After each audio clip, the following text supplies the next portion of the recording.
తర్వాత శైలజానాథ్ గారు కాంగ్రెస్ పార్టీలో ముఖ్య నేత, మీరు కూడా తెలుసు సమైక్యాంధ్ర ఉద్యమంలో చాలా యాక్టివ్గా పనిచేశారు ఆయన.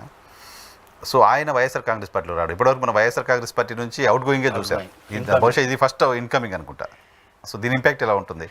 మీరు దీంట్లో జగన్మోహన్ రెడ్డి గారు సింహం సింగల్ అంటాడు కదా, ఆ పదాన్ని ఇప్పటికైనా ఆయన కొంచెం సవరించుకుంటే మంచిది. శైలనాథ్ గారు చేరడంతో శైలనాథ్ గారికి నాకు కూడా వ్యక్తిగతం తెలుసు. శైలనాథ్ గారు ఈరోజు పోటీ చేస్తే ఒంటరిగా కాంగ్రెస్ తెలుగుదేశం ఎన్ని ఓట్లు వస్తాయి కూడా మనకు తెలుసు. అలాంటి శైలనాథ్ గారు పార్టీ జరిగితే ఒక అద్భుతం జరిగిపోతుంది. ఎందుకు సమాజానికి వెళ్తా ఉంది? శైలనాథ్ గారు ఒక మంచి పొలిటీషియన్, మంచి వక్త, డిఫెన్స్ చేస్తాడు, అఫెన్స్లోకి వెళ్తాడు. ఇది ఆయనకున్న లక్షణం. ఈరోజు ప్రతిపక్షానికి కావాల్సింది అదే. ఆయనకి ఎన్ని ఓట్లు ఉన్నాయి అది ఇంపార్టెంట్ కాదు, ఒక మనిషి కూడా ఎంత పాత్ర పోషిస్తాడానికి. ఇప్పుడు జగన్ గారి గమనంలో పెట్టుకోవాల్సింది శైలనాథ్ గారు రావడం ఎన్ని ఓట్లు వస్తాయో ఇమ్మీడియట్ నాకు తెలిసి వస్తాయని అనుకోవట్లేదు, ఎవరు ఓట్లు వాళ్ళవే కాబట్టి. కానీ శైలనాథ్ వస్తే ఎంత మానసికమైన పోయిన వాళ్ళు ఎంత పోయిందో తెలియదు కానీ వచ్చేస్తున్నారని మెసేజ్ తెలిపింది. కాబట్టి ఒక పర్సనాలిటీస్ కూడా మనతో ఉండడం జగన్ గారికి చాలా అవసరము. ఓట్లతో ప్రతిదాని కొలతలు వేయకూడదు, వాళ్ళ పర్సనాలిటీస్ కూడా చాలా యాడింగ్గా ఉంటాయి. దానికి శైలనాథ్ గారు ఒక పెద్ద ఎగ్జాంపుల్. ఒక అట్మాస్ఫియర్ క్రియేట్ అయిపోయింది రాష్ట్రంలో. వచ్చేస్తున్నారని ఒక ఆయన వచ్చినాడు, ఆయనకున్న ఓట్లు కూడా వ్యక్తిగతంగా తక్కువే. కానీ ఒక పర్సనాలిటీకి ఉన్న ఇమేజ్ శైలనాథ్ గారు జన విజ్ఞాన వేదికలో పనిచేశారు, వామపక్ష యాక్టివ్గా పనిచేసి నాకు పర్సనల్గా తెలుసు.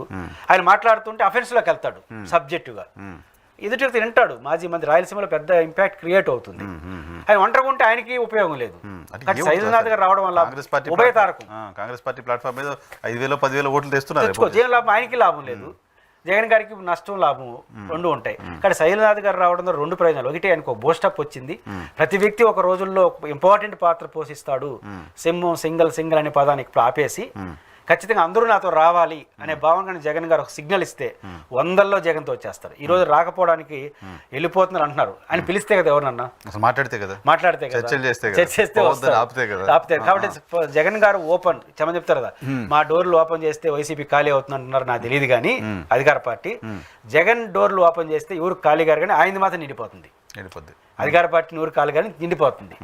కాంగ్రెస్ నుంచి చాలా మంది రాజకీయాలు ఉండరు, నిండిపోతుంది. ఆ ఓపెన్ డోర్ పాలసీ కానీ ఆయన అమలు చేస్తే సిపిఐ సిపిఎం లాంటి పార్టీలు మీతో కలుస్తాయి. కరెక్ట్. కాంగ్రెస్ కూడా కలవక తప్పదు. వీళ్ళందరూ కలిస్తే ఒక శర్మిలా గారు అనే పర్సనాలిటీ తప్ప మీరందరూ వాళ్ళని కలుస్తారు.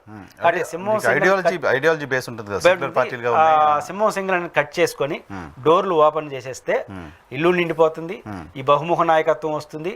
జగన్ గారు చెత్త మారిపోయినాడు కదా, మార్పును కోరుతారు కదా కేడర్ కూడా. అటు వీళ్ళందరూ మమేకం అవడం జగన్ గారికి ఇది ఒక పెద్ద మోరల్ అచీవ్మెంట్గా అయితే నేను చూస్తాను. షర్మిల గారు నిన్న విమర్శలు చేస్తున్నారు, విజయసాయి రెడ్డి గారు సంథింగ్ ఆయనతో నాకు బలవంతంగా తిట్టించారని. జగన్ అనే వ్యక్తికి అసలు క్యారెక్టర్ లేదు, ఖాళీ సీసా, ఆయన క్యారెక్టర్ అనే సీసా ఖాళీ అయిపోయింది, మళ్ళీ నింపలేము. ఇటువంటి వ్యాఖ్యలు ఇంకా షర్మిల జగన్ టార్గెటెడ్గా చేస్తూ రావడం అనేది డ్యామేజ్ కదా వైఎస్ఆర్ కాంగ్రెస్ పార్టీ. షర్మిల గారికి ఒక్కొక్కరికి ఒక ఎక్స్పైరీ ఉంటుంది. మందుకి 1 సంవత్సరం, మందులకు కానీ అన్నిటికీ. షర్మిల గారికి ఉన్న ఒకే ఒక వారికి ఉన్నటువంటి క్వాలిటీ ఇప్పుడు జగన్ తిట్టడం. ప్రతి టేస్తే మళ్ళీ ఎవరు చూడరు షర్మిల గారిని. అన్ని ఆయుధాలు వాడేసింది. ఇంకా అనుకున్న ఒకే జగన్ తిట్టడం. కాబట్టి అది కొనసాగిస్తున్నట్టు అనిపిస్తుంది. ఇప్పుడు సాయి రెడ్డి గారు విమర్శించారు, జగన్ గారి కన్నా ఎక్కువ విమర్శించేసినారు. అసలు జగన్ గారికి మిమ్మల్ని ఏం అనలేదులే, పక్కలో అన్నారు. సరే అనిచ్చారు అనుకుందాం కాసేపు, వాళ్ళ పార్టీ కాబట్టి. అంటే విజయసాయి రెడ్డి గారు చాలా తీవ్రంగా విమర్శించారు. విజయసాయి రెడ్డి గారు రాజీనామా చేసి మీ దగ్గరకు వచ్చిన వెంటనే విజయసాయి రెడ్డి గారు మంచోళ్ళు అయిపోతే ఇంకా దానికి అర్థమే ఉంది. కాబట్టి షర్మిల గారు పర్సనల్ టార్గెట్ తప్ప ఇంకేం పెట్టుకోవట్లేదు.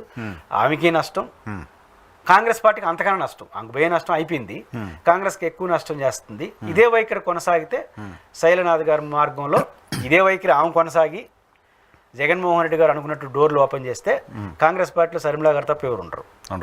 ఆయన డోర్లు ఓపెన్ చేయాలి, ఈ వైఖరి మార్చుకోకుండా ఉండాలి. ఈ రెండు జరిగితే మాత్రం కాంగ్రెస్ పార్టీలో అందరూ శైలనాథ్ గారు పోవడం ద్వారా శైలనాథ్ గారు గ్యాప్ ఫిలప్ చేస్తాడు. ఎందుకంటే ఎలా వీళ్ళందరూ చేర్చుకోవాలి, నువ్వు కొంచెం దబాయించే నేచర్ ఉంది కదా, పట్టుబట్టి ఇన్ఫ్లుయెన్స్ చేస్తాడు. అంటే ఇంత ఖాళీ ఉంది మీరు రెడీగానే ఆయన చేస్తాడు. అంటే రెండు జరిగితే మాత్రం కాంగ్రెస్ ఖాళీ కావడం తప్ప ఇంకోటి ఏముండదు. అది కాంగ్రెస్ స్వయంకృత అపరాధం అవుతుంది.